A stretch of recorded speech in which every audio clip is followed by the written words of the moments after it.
কোথাও খুঁজে পাবেন না। এই 30 পারা কোরআনের যত আয়াত আছে কোথাও আপনি খুঁজে পাবেন না যে কিতাব যে রাসূলকে কেন্দ্র করে নাজিল হলো সেই রাসূলকে লক্ষ্য করিয়া মুহাম্মদ বললেন না। আল্লাহ তাআলা মুদ্দাসসিরের শুরুতেও বলেছেন, ইয়া আইয়ুহাল মুদ্দাসসির কুম ফাআযির ওয়া রাব্বাকা ফাকাব্বির ওয়া সিয়াবাকা ফাতাহহির ওয়ার রুজজা ফাহজুর। জোরে বলুন আল্লাহু আকবার। হে চাদরাবৃত ব্যক্তি, কম্বল আচ্ছাদিত ব্যক্তি, আরেক জায়গায় ডাক দিচ্ছেন, ইয়া আইয়ুহাল মুসাম্মিলু কুমিল লাইলা ইল্লা কালিলান নিসফাহু আও ইনকুস মিনহু কালিলা আও জিদ আলাইহি ওয়া রাত্তিলিল কুরআনা তারতিলা। জোরে বলুন আল্লাহু আকবার। কোথাও নাম ধরে ডাকলেন না। এত সম্মান আল্লাহ তাকে দান করেছেন। তিনি এমন কিছু আল্লাহ পাক তার মাধ্যমে মুআজিজা ঘটিয়েছেন। এই আকাশের চাঁদ দ্বিখণ্ডন করেছেন কোন ব্যক্তি? বলেন বলেন বলেন। মুহাম্মদ সাল্লাল্লাহু। কার ক্ষমতা? বাস্তবায়ন করেছেন রাসূলের মধ্য দিয়া।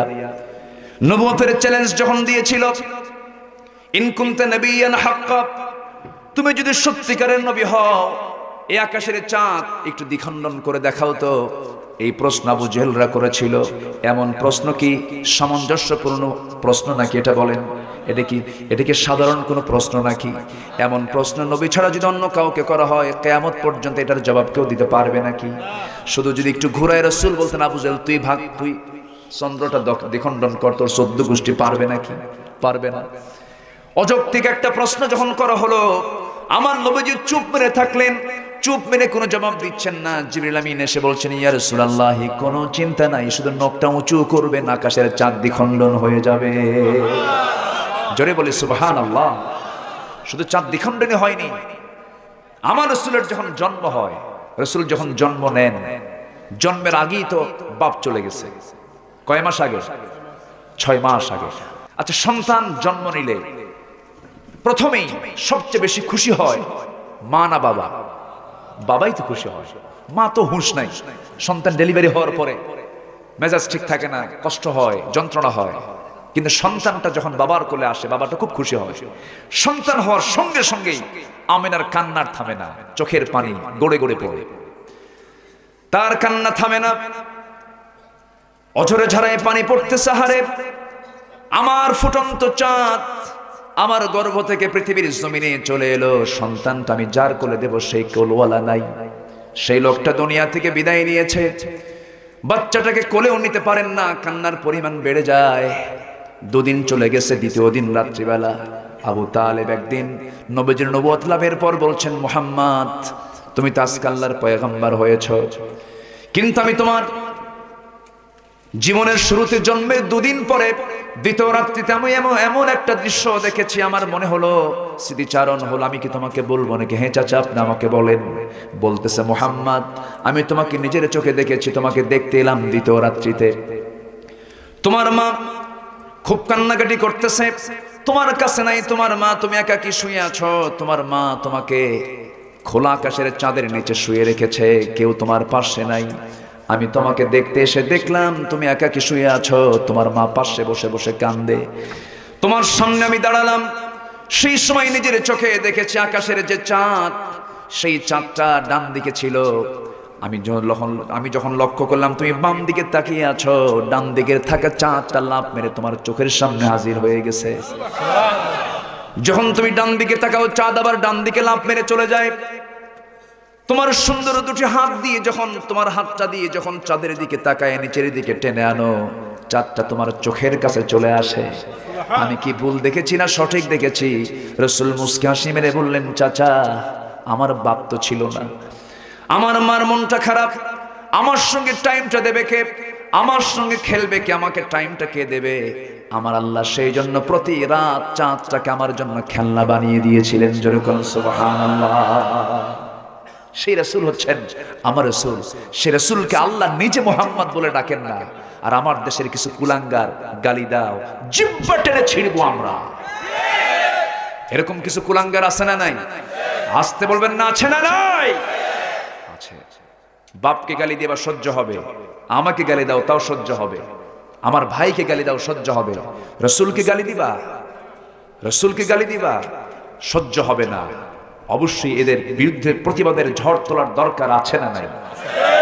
আছে না নাই?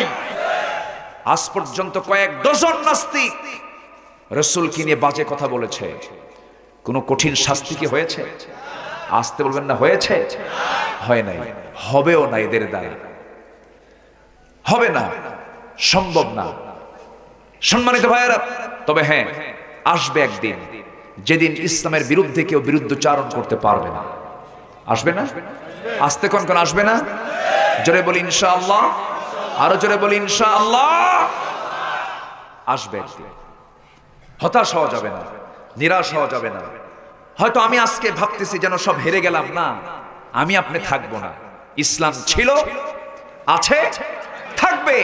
আমার নবীর সম্মান ছিল, আছে, থাকবে। আমার নবীর নেতৃত্ব ক্ষণিকের নেতৃত্ব নয়। তোমার নেতৃত্ব আজ আছে, কাল নাই। আমার নবীর নেতৃত্ব দুনিয়া যতদিন আছে, দুনিয়াতেও আছে, আখিরাতেও আছে। ঠিক কি না? সে রাসূলকে আমরা ধরবো, জোরে বলি ইনশাআল্লাহ। রাসূলকে ভালোবাসবো জীবনের চাইতে একটু কম। হ্যাঁ, মানে একটু কম না বেশি? শুধু বেশি না, অনেক বেশি। আবার রাসূলকে যতটুকু ভালোবাসবো তার চাইতে আল্লাহকে ভালোবাসবো একটু কম না আরো বেশি? আরো বেশি। ইমানদার যারা, তারা সবচেয়ে বেশি ভালোবাসে কাকে? আল্লাহকে। আমরা আল্লাহকে বেশি ভালোবাসবো। নামাজ না পড়লেও চলবে। ও, নামাজ পড়তে হবে তো। জি, আমার দেশে বহু মহাব্বতের লোক আছে, আল্লাহকে খুব মহাব্বত করে কিন্তু নামাজ পড়ে না। বলে যে মারেফতের কানেকশন হয়ে গেছে আল্লাহর সাথে, আর কি নামাজ লাগে নাকি? এরকম কিছু আছে নাকি টাঙ্গাইলে? আছে মারেফতের কানেকশন। পানির তলে মোমবাতি, বাবা বাতাসে নেভে না, বাবার নামে হালকা দিলে উজু গোসল লাগে না।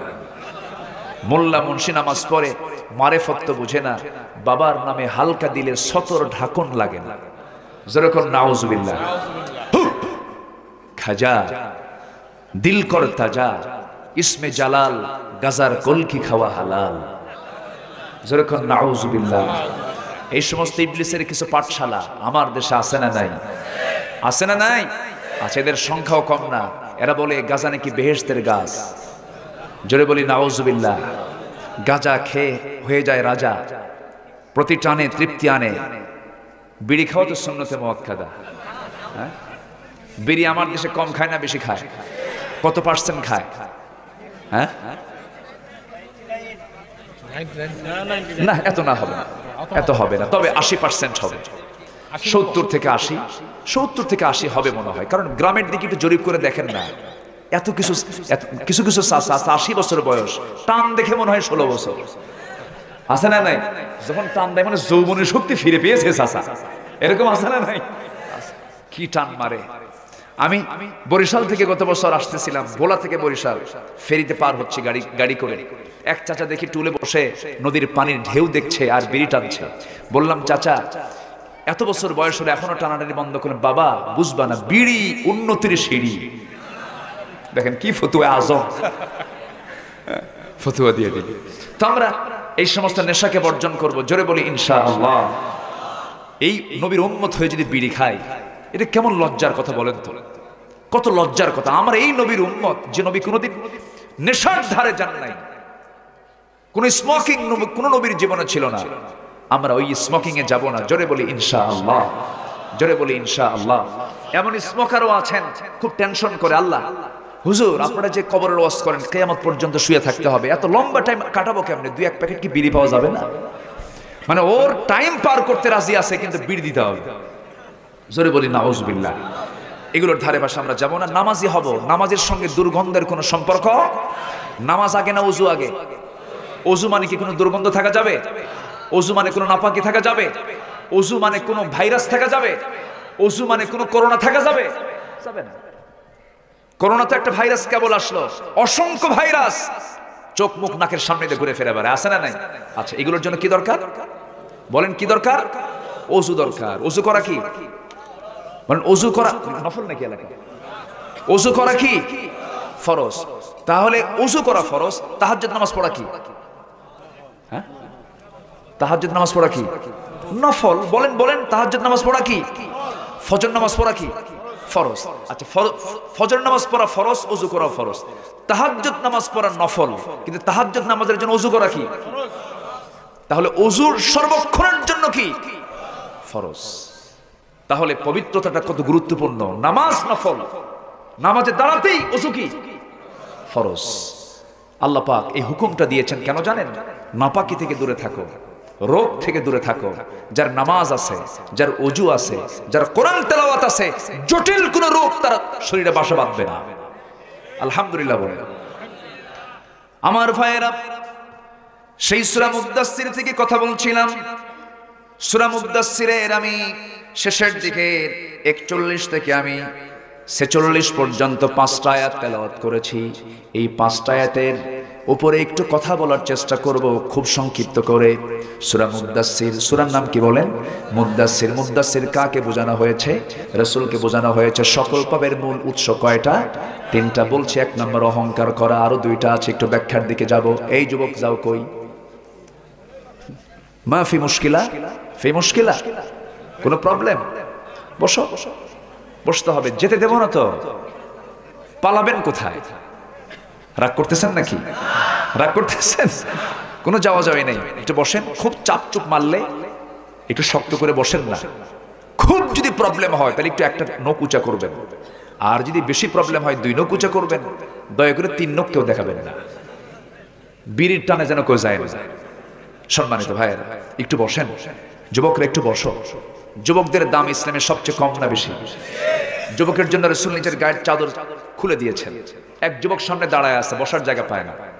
সাহাবীরা আলোচনা শুনতেছেন। রাসূল বলেন, এই যুবক দাঁড়ায় কি করো? সামনে দাঁড়ায় আছে। রাসূল তার নিজের গায়ের চাদর তার হাতের দিকে নিক্ষেপ করে বলেন, মিকদাদ তুমি আমার চাদরে বসো। একটু আসতে বলেন সুবহানাল্লাহ। যুবকদের দাম সবচেয়ে কম না বেশি? বুড়াদের দাম দেখছেন কম? এই তো কাম সারা। এই বাপ মার খেদমত করতে হবে না? বাপ মার খেদমত করা কি নফল কয়? বাপ মার খেদমত করা কি ফরজ? বাপ মাকে দেখা কি ফরজ? বাপ মাকে ভাত কাপড় চোপড় দেওয়া কি ফরজ? শেষ বয়সে দেখা কি ফরজ? তাহলে বুড়া মানুষের দাম কম না বেশি? দেখুন কয় বেশি, দেখুন কম। দুটাই বলে বুড়া মানুষের দাম আছে। হ্যাঁ, বুড়া মানুষের যুবক এক সময় ছিল, তবে বুড়োদের বিরোধীদের বেশি। মাহফিল করবেন যুবকরা। আচ্ছা, কোথাও কি লেখা থাকে বিরাট বুড়া সমাজ কর্তৃক আয়োজিত মাহফিল? আছে এরকম কোথাও? সব মাহফিল করে বুড়া মানুষ না যুবক মানুষ? যুবকরা। আর বাধা দেয় কারা? এই যে বুড়ারা। আছে না নাই বলেন তো? বুড়া মানুষ মন খারাপ করবেন না। যারা বুড়া আছেন তারা মন খারাপ করবেন না। ইসলামের প্রাথমিক পর্যায়ে রাসূলকে সবচেয়ে বেশি বিরোধিতা করেছে কারা? ভাইয়েরা, যুবকেরা না চাচারা? আবু লাহাবকে বলেন, আবু লাহাবকে, আবু জাহেলকে। চাচা সাবধান, রাগ করতেছেন নাকি?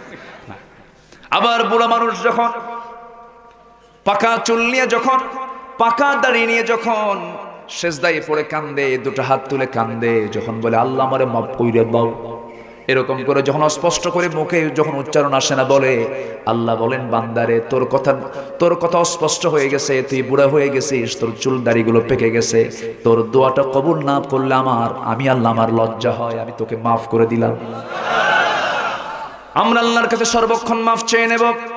সেই মাফ চাওয়ার একটা মাধ্যম, সেটা হলো যারা পারেন আমার সঙ্গে ঠোঁট মিলিয়ে বলুন, ইয়া আইয়ুহাল্লাযীনা আমানুস্তাঈনু বিস-সাবরি ওয়াস-সালাহ ইন্নাল্লাহা মা'আস-সাবিরিন। ঈমানদারেরা, তোমরা আমার কাছে সাহায্য চাবে 2টা মাধ্যম দিয়া। 1 নাম্বার মাধ্যম হলো সবর, নাম্বার 2 মাধ্যম হলো সালাত। নামাজ আগে না ধৈর্য আগে? বলেন কোনটা আগে দরকার? নামাজে যখন দাঁড়াবো ধৈর্য আগে লাগবে না নামাজ আগে লাগবে? ধৈর্য আগে লাগবে। নামাজে যখন দাঁড়াবো নামাজ আগে না ওযু আগে লাগবে? ওযু আগে লাগবে। নামাজের আগে ধৈর্য লাগবে। নামাজের মধ্যে দাঁড়ায় যদি তাড়াহুড়ো করেন, মুনাফিকদের নামাজ হয়ে যাবে ওয়াইদা কামু কুসালা। মুনাফিকদের নামাজটা হয়ে যাবে। নামাজে যখন দাঁড়াবো সুন্দর করে নামাজে দাঁড়াবো, যেন আল্লাহ আমাকে দেখতে পাচ্ছেন, এমন করে নামাজ যদি কোনো বান্দা পড়তে পারে, 2019 সালে হজে গিয়েছিলাম, আব্বা আম্মার সাথে ছিলেন, আমার ওয়াইফকে নিয়েছিলাম, 4 জন মিলে একই পরিবারে গিয়েছিলাম। মক্কা থেকে মদিনায় চলে আসলাম, 7 দিন 8 দিন মদিনায় ছিলাম। মদিনার মসজিদে, সোনার মদিনা, সোনার মদিনা মসজিদে চলে গেলাম ফজর নামাজ পড়ার জন্য। মা এবং স্ত্রীকে মেয়েদের মধ্যে দিলাম, আব্বার আমি সাথে নিয়ে একসঙ্গে নামাজে দাঁড়ায় গেলাম। ইমাম সাহেবের বয়স 90 বছর পার হয়ে গেছে। তাকবীর উলার সাথে যখন নামাজটা ধরলাম, নামাজ শুরু হয়ে গেছে। ঘড়ি দেখে নামাজ শুরু করেছিলাম, নামাজ শেষ করলাম, আসসালামু আলাইকুম ওয়া রাহমাতুল্লাহ। 2 রাকাত নামাজ শেষ হয়ে গেছে, টাইম পার হয়েছে 29 মিনিট। কত মিনিট বলেন? 29 মিনিট সময় লাগলো 2 রাকাত নামাজ শেষ করতে। আমার দেশের যে কোনো মসজিদের যে কোনো ইমাম যদি একদিন ফজরের নামাজ যদি 29 মিনিট ধরে পড়ায়, মুসল্লিরা বলবে খুব ভালো ইমাম। কি বলবে? হুজুর আপনার মতো আলিশা ইমাম দরকার নাই। কি ইমাম দরকার নাই? আলিশা ইমাম দরকার নাই। যে হাফেজ তাড়াতাড়ি পড়ায় নামাজ, খুব ভালো বলে, খুব স্পিড, ডিজিটাল 4G 5G গতি, এরকম হাফিজই দরকার। কিন্তু হাফেজ কোনটা ভালো? তাড়াতাড়ি পড়া না আস্তে আস্তে পড়া? আস্তে পড়া কঠিন, যারা হাফেজ তারা বোঝেন। জোরে পড়া যায়, আস্তে পড়, ওর হিফজ শেষ। ঠিক কিনা বলেন? আস্তে পড়া কঠিন, আস্তে পড়া যোগ্যতা। ওয়ারাত্তিলিল কুরআনা তারতিলা। কিন্তু জোরে পড়াটা এটা সহজ, জোরে যে কোনো হাফেজ পড়তে পারে, কিন্তু আস্তে পড়াটা দারুণ অভিজ্ঞতার বিষয়। এখন কোন হাফেজ যদি একটু আস্তে নিয়ে 20 রাকাত নামাজ, তারাবির নামাজ, যদি নামাজ তারাবির কয় রাকাত, এটা আমি ফতুয়া দেব না। আমি কোনো ফতুয়া নিয়ে কোনো কথা বলি না। আমার দেশে ফতুয়া নিয়ে কথা বলে একটা গ্রুপ আছে না নাই? আসতে বলবেন না, আছে না নাই? আমি ফতুয়া দেই না কখনো, কারণ নামাজি নাই, ফতুয়া দিয়ে কি করব? ঠিক কি না? সুদ খাইয়ে ঘুরে ফিরে বেড়াই, আমার কিসের ফতুয়া? সুদ বন্ধ করো, জিনা বন্ধ করো, সব ঠিক হয়ে যাবে। ঠিক কি না? আসল কাজ নাই। বলে যে তারাবির নামাজ 8 রাকাত না 20 রাকাত, ফরজ নামাজের পরে মোনাজাত আছে না নাই, তারপরে বেতের নামাজ 1 রাকাত না 3 রাকাত, দোয়া কি বলে কি আমিন আসতে না জোরে, এগুলো নিয়ে কিছু ফিতনা আছে না? এগুলো নিয়ে কোনো ফিতনা আছে না নাই বলেন তো? আচ্ছা, এগুলো কি কোনো ফরজ কাজ? এগুলো কোনো জরুরি কাজ? কেউ দোয়া করুক, কেউ দোয়া না করুক, কেউ আমিন বলুক, কেউ আসতে বলুক, কেউ না বলুক, তাও নামাজ হতে কোনো বাধা, আসতে বলবে না বাধা। কেউ যদি তারাবির নামাজ না পড়ে, ওর ঈমান যাবে? যে নামাজ না পড়লে ঈমান যায় না, সেই নামাজ 8 না 20, এটা নিয়ে মারামারি করার দরকার আছে? সুদের বিরুদ্ধে কথা কও, ও ওইদিকে কবা না। জেনার বিরুদ্ধে কথা বলো, বাতিল নেতৃত্বের বিরুদ্ধে কথা বলো, জালিমদের বিরুদ্ধে কথা বলো। তা না বলে তুমি ফিতনা সৃষ্টি করো না। আমরা ওইদিকে যাব না। ওলা দলিনার জল্লিন নিয়ে লাগছে গন্ডগোল, মাঝখানে সলিমুদ্দি পড়ে গেছে চিপার মধ্যে, ওই দিক থেকে লাঠি, এদিক থেকে লাঠি, দল্লিন আর জল্লিন গ্রুপ। এই তুই কোন দিক? দল্লিন ভাই নামাজ পড়ি না। কি কথা কি বোঝা গেল? তাহলে আমাদের মূল কাজ করার দরকার আছে না নাই? নামাজ কয় ওয়াক্ত পড়বো আমরা? আসতে বলবেন না, কয় ওয়াক্ত নামাজ পড়বো? একা না জামাতে? আসতে না তাড়াতাড়ি? তাড়াতাড়ি। আস্তে আস্তে না তাড়াতাড়ি? সময় নাও, সময় ওয়াজু হওয়া দরকার, সময় নাও, সময়। আজকে কি? আজকে একটু অসময় হয়ে গেছে, আর কিছু সময় আমি কষ্ট দিচ্ছি। থাকবেন না? থাকবে থাকবে থাকবে, সারা রাত বললো থাকবে, থাকবে থাকবে ইনশাআল্লাহ। থাকবেন আপনারা? থাকতে রাজি আছেন ফজর পর্যন্ত? থাকবেন? থাকবেন, আমি কিছুক্ষণ পর চলে যাব। জি, অনেক ভালো মানুষ আপনারা, বলি আলহামদুলিল্লাহ। জাহান্নাম থেকে বাঁচতে চাই আমরা, 4টা কাজ করব। কয়টা কাজ? যে কাজ জাহান্নামীরা করে তার উল্টা করব। জাহান্নামীরা জাহান্নামে যাওয়ার কারণ হলো 4টা। কয়টা? 4টা। আল্লাহ পাক কোরআনে সূরা মুদ্দাসসিরে তুলে ধরেছেন। আমরা একটা একটা করে একটু শুনি। আল্লাহ রাব্বুল আলামিন বলেন, আনিল মুজরিমিনা মা সালাকাকুম ফি সাকার ক্বালু লাম নাকু মিনাল মুসাল্লিন ওয়া লাম নাকু নুতঈমুল মিসকিনা ওয়া কুন্না নাখুযু মা'আল খায়িদিন ওয়া কুন্না নুকাযযিবু বিয়াউমিদ্দিন হাত্তা আতানাল ইয়াকিন। জোরে বলুন আল্লাহু আকবার। জাহান্নামীরা যখন জাহান্নামে নিক্ষিপ্ত হবে, তাদেরকে প্রশ্ন করা হবে, জাহান্নামীরা মুজরিম, তোমরা আজকে জাহান্নামে কেন? সাকার নামক দোজখে কেন? জাহান্নাম মোট কয়টা বলেন? বলেন। জাহান্নাম মোট কয়টা? জান্নাত কয়টা? 8টা। এই যে প্রশ্ন করছি, বিরক্ত হচ্ছেন? প্রশ্ন করার 2টা উপকার, একটা হলো মনে থাকবে বেশি আর ঘুম ধরবে না। আমার ভাইয়েরা, জাহান্নাম হলো 7টা, জান্নাত হলো 8টা, কিন্তু জাহান্নামে বেশি না জান্নাতি বেশি? বলেন। জান্নাতি বেশি। কি বলেন? বলেন, কারা বেশি? আজকের সমাজ দেখলেও টের পাওয়া যায়, পৃথিবী দেখলেও টের পাওয়া যায়। জান্নাতের লোক আর কয়জন আছে? জাহান্নামের পরিমাণটাই বেশি। কিন্তু জাহান্নামে যে বান্দা যাবে, বান্দার দোষে না আল্লাহর দোষে? অনেকে চুপ করে আছে, আল্লাহরই দোষ। আল্লাহ তো আমার ভালো করতে পারে, এরকম চিন্তার লোক আছে না নাই? আছে। বান্দা জাহান্নামে যাবে, বান্দার দোষী। বান্দারে যে দোষী হয়ে যাবে, পরীক্ষায় ফেল করবে, বান্দা জাহান্নামে চলে যাবে। আমার বন্ধুগণ, জাহান্নামে যাবার কারণ মোটামুটি আল্লাহ রাব্বুল আলামিন 4টা এখানে কারণ তুলে ধরেছেন। অনেকগুলো কারণ আছে, এর মধ্যে আল্লাহ রাব্বুল আলামিন 4টা বিষয়কে তুলে ধরেছেন। সেটা হলো, যারা পারেন ঠোঁট মিলিয়ে বলুন, আনিল মুজরিমিনা মা সালাকাকুম ফি সাকার قالوا لم نك من المصلين ولم نك نطعم المسكين। নাম্বার 1 হলো, আজকে আমরা জাহান্নামে নিক্ষিপ্ত হওয়ার 1 নম্বর কারণ হলো, আজান শুনেছি, কানে ঢুকেছে, মুয়াজ্জিন ডেকেছে হাইয়া আলাস সালাত হাইয়া আলাল ফালাহ, আবার আকামতে দাঁড়ায় বলেছে কদ কামাতিস সালাত কদ কামাতিস সালাত। এতগুলো ডাক শোনার পরে আমরা সেই ডাকে সাড়া দেই নাই, নামাজে যাই নাই। নামাজ না পড়ার কারণে আজকে আমরা জাহান্নামে। 1 নম্বর কারণ কি বলেন? নামাজ না পড়া। যারা বলে নামাজের কোনো প্রয়োজন নাই, তারা হচ্ছে শয়তান নাম্বার 1। শয়তান নাম্বার জাহান্নামে যাওয়ার কারণ কয় নাম্বার? 1 নম্বর কারণ হলো নামাজে শামিল না হওয়া, নামাজ না পড়া। যারা নামাজকে অস্বীকার করবে, তারা হচ্ছে শয়তান নাম্বার 1। নামাজকে কখনো বাদ দেওয়া যাবে না, নামাজ অবশ্যই পড়তে হবে। বন্ধু নির্বাচন করতে হবে, সুন্দর বন্ধু, ডাবল স্ট্যান্ডার্ড হওয়া যাবে না। কিছু কিছু লোক দেখবেন ফেসবুকে সকালবেলা কোরআন শরীফের আয়াত দিয়ে শেয়ার করে, বিকেলবেলা হিন্দি গান শোনায়।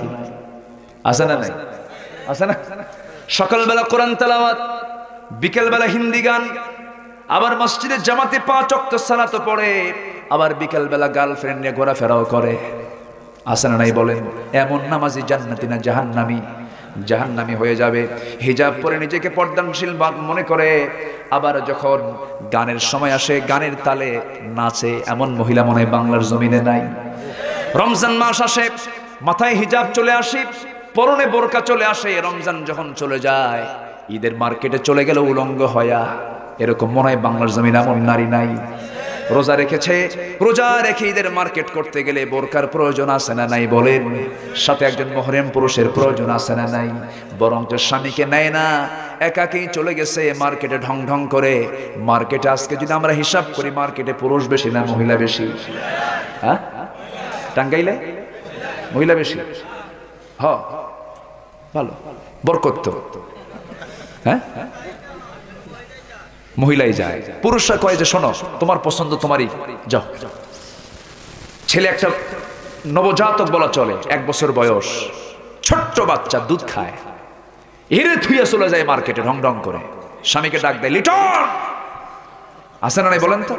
এমন ধমক মারে, ধমকের ঠেলায় কয় আম্মা আসতেছি। বসো, বাচ্চা কোলে নাও। বাচ্চাটা কোলের মধ্যে দিয়ে বলে, থাকো, আমি একটু মার্কেটে গেলাম, সিল্কের শাড়ি নতুন আসছে, নতুন অর্ডার, না গেলে এটা বিক্রি হয়ে যাবে, সেল হয়ে যাবে, এই আইটেম আর পাওয়া যাবে না। চলে গেলাম মার্কেটে। কে বাচ্চা তুমি থুয়ে গেলা, বাচ্চাকে দুধ খাওয়াবে কে? তুমি খাও। ফিডার একখান দিয়া স্বামীর হাতে দিয়া চলে গেল ঢং ঢং করে, চুলটা ছেড়ে দিয়ে। চুলকে মেয়েদের বের করা জায়েজ না হারাম? বলেন, জায়েজ না হারাম? চুল বের করা হারাম। সেই চুলটা ছেড়ে দিয়ে, চুলের আবার কত কালার, লাল, নীল, হলুদ, কি বলবো এটা, কি কি ডিজাইন বলবো? হ্যাঁ, ভেড়া মডেল, ভেড়া।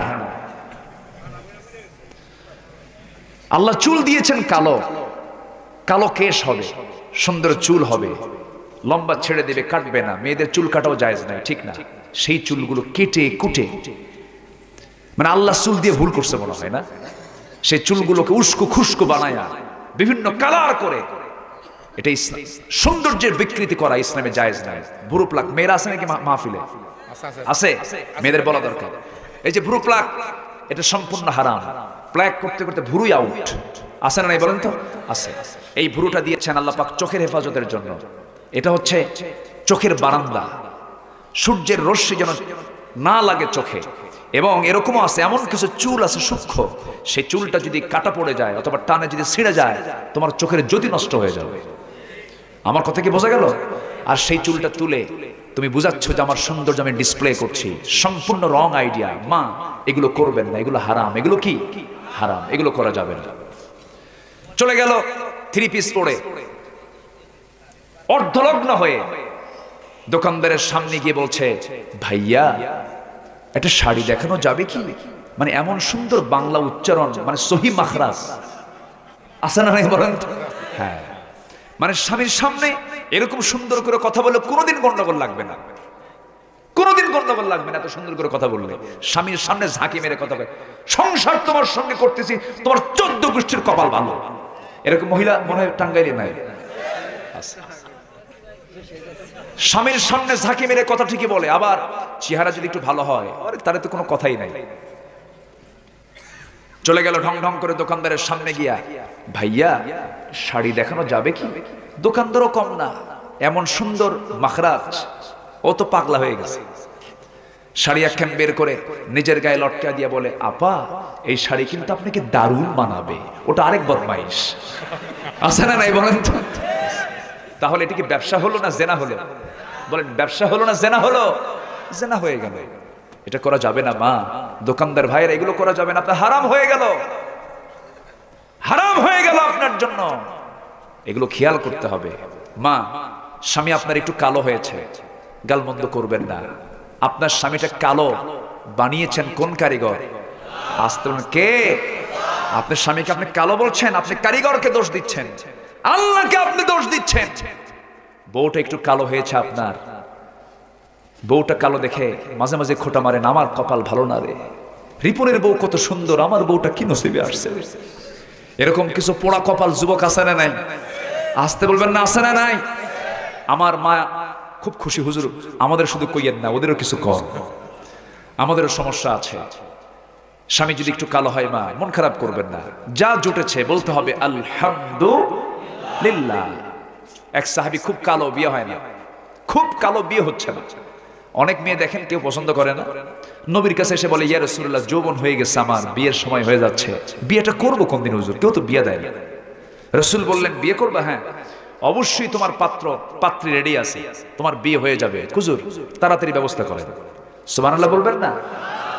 জেনা দরকার না বিয়ে দরকার? আজকে কি দরকার? আজকে কি করে? এজন্য বিয়ে দরকার নাই, বিয়ে ছাড়াই তো চলে। জোরে কোন নাউজুবিল্লাহ। কুত্তার শুয়ার হতে, কুকুর আর শুকুর থাকতে চায়, এরকম কিছু যুবক আছে না নাই? কুকুর শুকুরের কোনো বিয়ে আছে? কিন্তু মানুষের বিয়ের দরকার আছে না নাই? বিয়ে যে সমাজে থাকবে না, সেই সমাজে কি বলে HIV আসবে, গনোরিয়া আসবে, সিফিলিস আসবে, নানা রোগ তৈরি হবে। জেনা যে সমাজে বেড়ে যাবে, সেই সমাজে সকল রোগ তৈরি করে দিবেন কে? আল্লাহ তাআলা। বিয়ে করো যুবক। কালো সাহাবী এসে বলছে, ইয়া রাসূলুল্লাহ, হ্যাঁ হ্যাঁ, ওই যে দেখেন একজন কয় বাপ মাই দেয় না, কইছে একজন কইছে বাপ মাই দেয় না।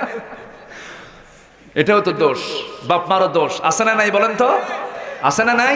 অনেক শিক্ষিত পরিবার, প্রচুর সম্পত্তির মালিক, টাকা পয়সার অভাব নাই, ছেলেকে বিয়ে দেয় না, বলে না ছেলেকে প্রতিষ্ঠিত হোক, বিয়ে কইরা প্রতিষ্ঠিত হবে, ঠিক কিনা? যৌবন ঠিক রাখতে হবে তো। সম্মানিত ভাইয়েরা, রাসূল বললেন, বিয়ে করবা? হুজুর তাড়াতাড়ি। ঠিক আছে, রেডি হও, যাও, ওই মদিনার একটা সুন্দরী মেয়ে আছে, তুমি ওই সুন্দরী মেয়ের বাপকে গিয়ে বলো বিয়ের ব্যবস্থা হয়ে যাবে। হুজুর আমি আর বলতে পারবো না, আপনি একটা আইন করে দেন, মানে জাস্ট আপনি লিখিত করে দেন। সুন্দর করে একটা চিঠি প্রস্তুত করা হলো।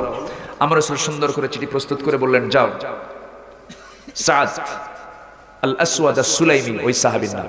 চিঠিখানা নিয়ে উনি চলে গেলেন ইবনে ওয়াহাবের বাড়িতে, মদিনার সবচেয়ে সুন্দরী নারীর বাবা।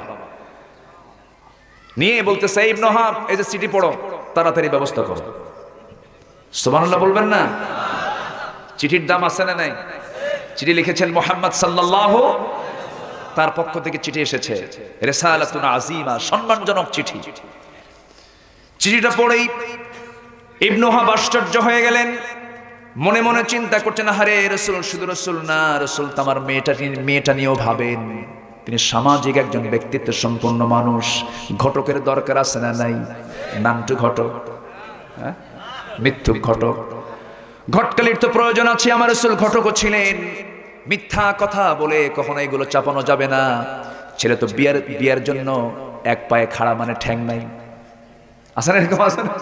মিথ্যা কথাগুলো বলে বলে অনেক কিছু মিথ্যাচার করে বিয়ের ব্যবস্থা করা হয়। এটা করা উচিত না, সব ওপেন করে দেওয়া উচিত। আমার নবীর চিঠি পাওয়া মাত্রই সাহাবী দারুণ খুশি হয়ে বললেন, ও সাহাবী, আমার কোনো আপত্তি নেই, আমি মেয়ের বাপ রাজি আছি, কিন্তু তোমার সৌন্দর্য আর আমার মেয়ের সৌন্দর্য সম্পূর্ণ বাহ্যিকভাবে উল্টা। তুমি কালো, আমার মেয়েটা ফর্সা। আমার মেয়ে যদি পছন্দ না করে আমার কিছু করার থাকবে না। মেয়েদের এই ক্ষেত্রে স্বাধীনতা আছে না নাই? আচ্ছা, বাপ জোর করে বিয়ে দিতে পারবে না, আবার মেয়ে একাও বিয়ে কোথাও বসতে পারবে না। এই ক্ষেত্রে সবার পরামর্শের প্রয়োজন আছে না নাই? ইজাব কবুলের দরকার আছে না নাই? ওলির দরকার আছে না নাই? আছে। এই থামেন, বয়ফ্রেন্ডের পরে বলতেছি।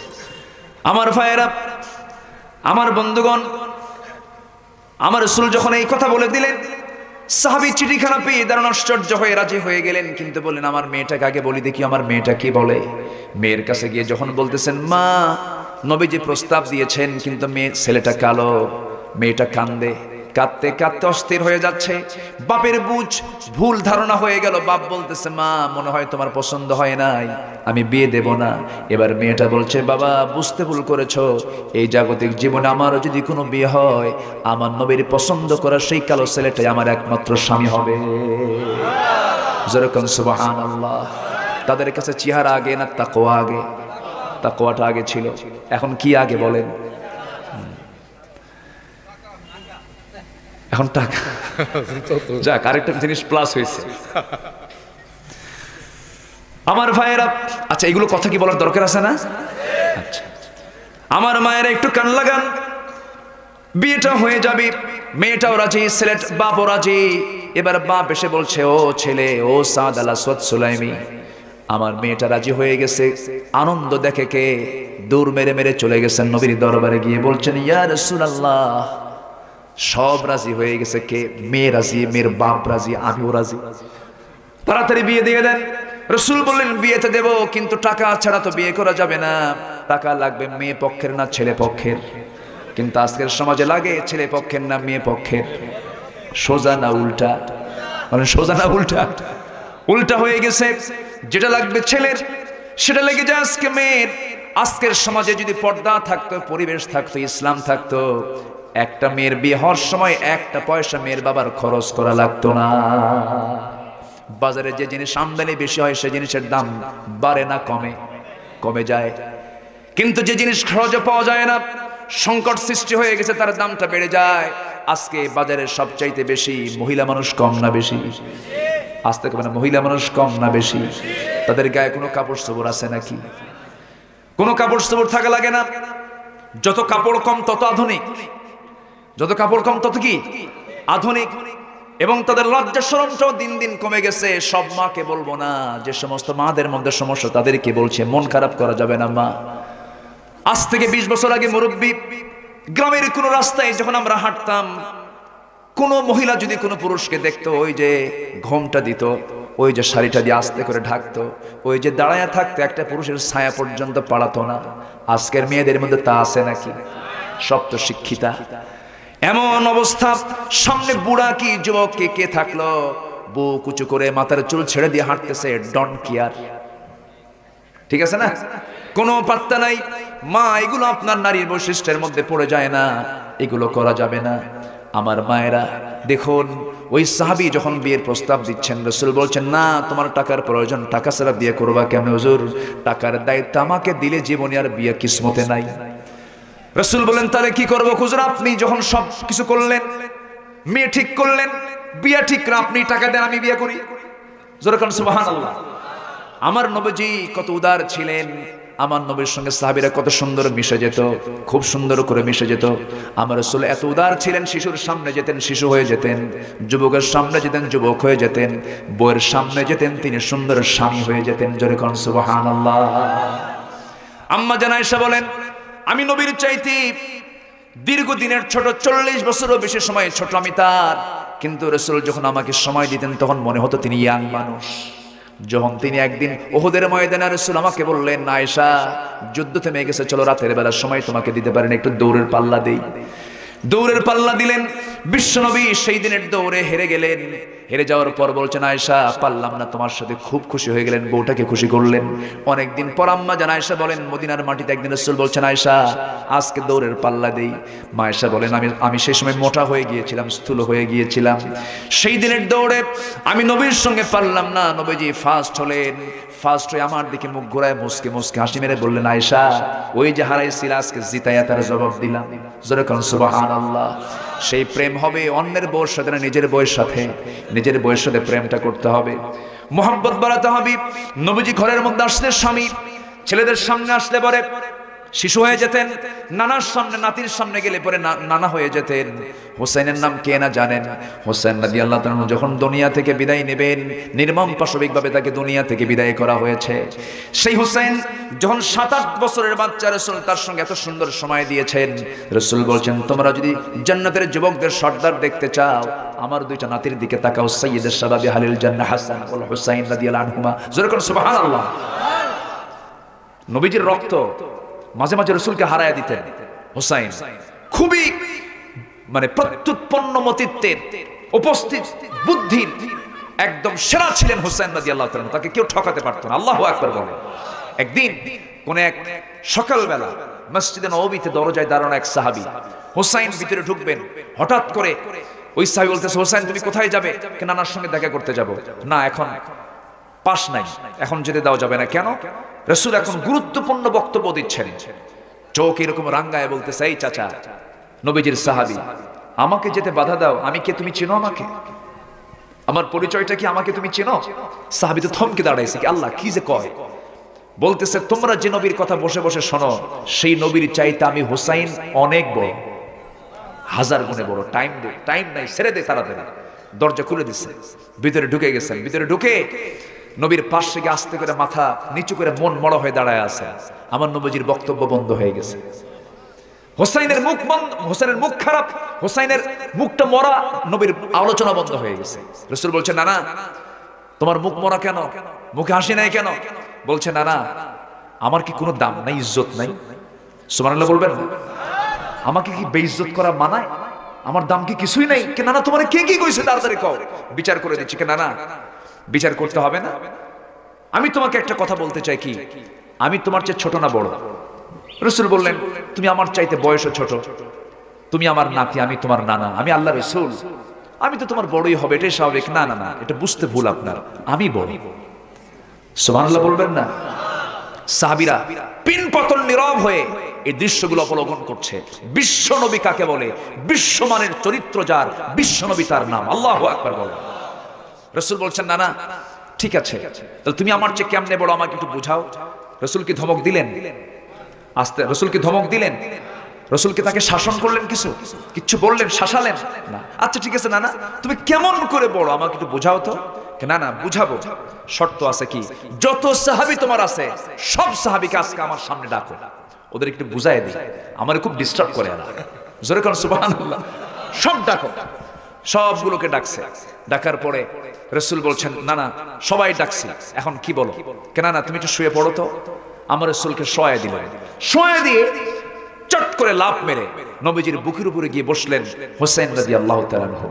গিয়ে বসে বলছেন, না না, তোমাকে আজকে শুধু বেশি প্রশ্ন করে বিব্রত করতে চাই না, আমি তোমাকে অনলি 3 কোশ্চেনস তোমার জন্য আমি নিয়ে এসেছি। 3টা কোশ্চেন তোমাকে করব, শুধু জবাব দিবা আর বলবা যে কোনটা সঠিক কোনটা ব্যাঠিক। আচ্ছা না না, তুমি বলো। সব সাহাবীরা সবাই চুপ মেরে শুনতেছেন। নবীজির প্রিয় নাতি হোসেন বলছে, না না, নাম্বার 1 প্রশ্ন হলো, আপনার বাবার নামটা কি? রাসূল বলছেন, আমার বাবার নাম হলো কি? আব্দুল্লাহ বিন আব্দুল মুত্তালিব। বাড়ি তার কোথায়? মক্কায়। কোন বংশ? কুরাইশ বংশ। আর কি তার পরিচয় আছে না? আপনি বলতে পারবেন নাকি? এবার বলছে না, আমি তো এইটুকুই জানি, আমার আব্বার এতটুকুই পরিচয়, তার আগেও কিছু নাই, পরেও কিছু নাই, তেমন কিছু জানি না। এবার তিনি বলছেন না, এখন আমার আব্বার পরিচয়টা আপনি যদি আমাকে প্রশ্ন করেন, জবাবটা শোনেন। আমার বাবা হলেন সেই বাবা যে বাবার শানে আল্লাহ নিজে বলেছেন আসাদুল্লাহিল গালিব। দুনিয়ার সমস্ত কাফির বেঈমানদের জন্য যাকে আল্লাহ পাক আসাদ করে পাঠিয়েছেন, সিংহ করে পাঠিয়েছেন, আমার গর্বিত পিতা আলী। আমার আলীকে, আমার আব্বাকে এক পাল্লাই দেন, আপনার বাপ আব্দুল্লাহকে এক পাল্লাই দেন, আল্লাহর কসম আমার বাবার ওজনটাই ভারী হয়ে যাবে। একটু আস্তে কোন সুবহানাল্লাহ। আমার নবীজি মুস্কি মুস্কি হাসতেছেন, কিন্তু চোখে পানি টলমল করছে। নাতির মুখে এত বিচক্ষণ কথা, এত সুন্দর কথা। এবার বলছেন না, আর কি প্রশ্ন বলো?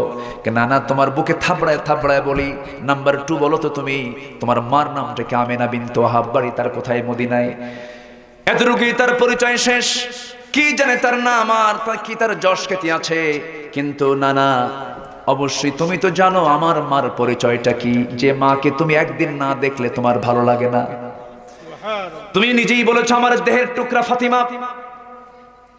সেই ফাতিমার পরিচয় হলো জান্নাতের সমস্ত রমণী যারা জান্নাতে অবস্থান করবে তাদের নেত্রী হচ্ছেন সেই জান্নাতের খাতুনে জান্নাত মা ফাতিমা। সেই ফাতিমা আমার মাকে এক পাল্লায় দেন, আপনার মা মেনাকে এক পাল্লায় দিয়ে দেন। আল্লাহর কসম করে বলি, আমার মার ওজনটাই আল্লাহর দরবারে ভারী হয়ে যাবে।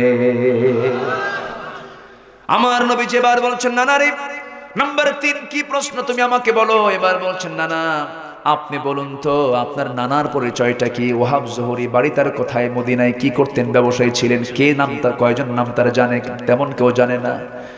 এবার হুসাইন বলছেন না, আমার নানা কি? আমার নানার পরিচয়টা কি? আমার নানা হলেন সর্বকালের সর্বযুগীর সর্বশ্রেষ্ঠ মহামানব, যার সম্মান যার মর্যাদা আল্লাহর পরে সেই রাসূল হচ্ছেন আমার নানা। বুকের উপরে থাবড়ায় থাবড়ায় বলছেন মুহাম্মদুর রাসূলুল্লাহ সাল্লাল্লাহু আলাইহি সাল্লাম। সাহাবীরা কান্দে, আমার নবীও কান্দেন। কেঁদে কেঁদে বুকের সঙ্গে জড়িয়ে রেখে মাথা থেকে শুরু করে পা পর্যন্ত চিবুকে গণ্ড দেশে সব জায়গায় চুমু চুমু দিয়ে ভরায়া দিয়ে বলছেন না রে, আমি আজকে নবুয়ত লাভের পরেও তোর কাছে যুক্তির কাছে হেরে গেলাম। তুই আসলেই বড় নানা। জোরে কান সুবহানাল্লাহ। রাসূল তো রাসূলই, রাসূলের সিরাত নিয়ে পৃথিবীর কোনো মানুষ আলোচনা করে শেষ করতে পারবে না। পৃথিবীর কোনো শিল্পী আঁকে এঁকে তার বর্ণনা শেষ করতে পারবে না। কোনো লেখক লিখতে লিখতে তার পরিচয় শেষ করতে পারবে না। কোনো কবি তার কবিতা দিয়ে তার কবিতার শেষ করতে পারবে না। তিনি হচ্ছেন আমার নবী মুহাম্মদ সাল্লাল্লাহু আলাইহি ওয়াসাল্লাম। আমার নবীজি কি করলেন? আমার নবীজি বলছেন, ও সাদ আল আসওয়াদ সুলাইমি, চিন্তা করো না, তোমার বিয়ের বন্দোবস্ত যখন আমি করব টাকাটা আমি দেব। এবার বলছেন, ওসমান এইদিকে আসো। ওসমান ধনী মানুষ না গরিব মানুষ? আমরা ধনীকে গালি দেব না কখনো। অনেকে আছেন গরিব হয়া, গরিব মানুষ ধনীকে দেখলে সহ্য হয় না। ধনীকে আপনি গালি দিবেন, ওসমানকে গালি দিতে হবে। ধনীকে আপনি গালি দিবেন, সুলাইমানকে গালি দিতে হবে।